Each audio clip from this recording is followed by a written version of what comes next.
You know, for a whole long time in my life, I battled overeating, and my weight would go up and down, and I'd go on eating binges and not like myself at all.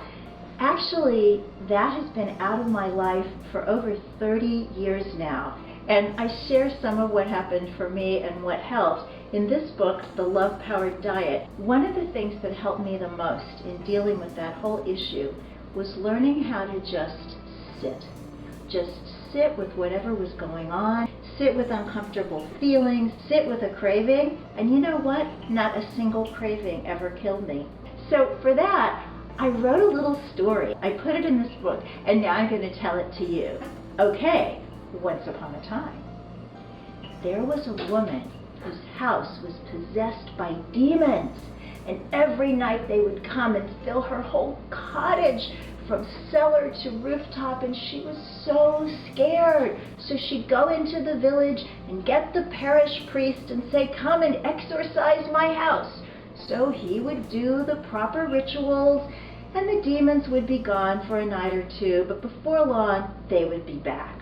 Well, this was going on at length, and the priest was really getting tired of making that trip to this woman's house.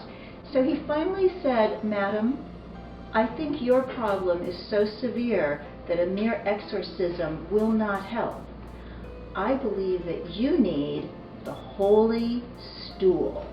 So he brought out this simple wooden footstool and gave it to her, and he said, "When the demons come, put the footstool in the middle of the floor and just sit." It was not the kind of information that she was interested in having, but it was all she had. So she took the footstool home, and sure enough, that night the demons came. She got the footstool, she put it on the floor, and she was so scared, but she sat.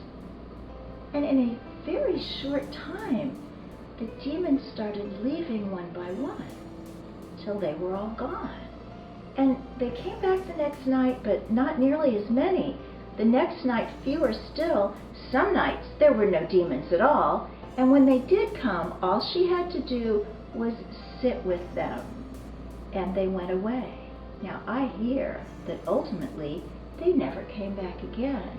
But she held on to that footstool, and that poor priest missed his favorite hassock for the rest of his life.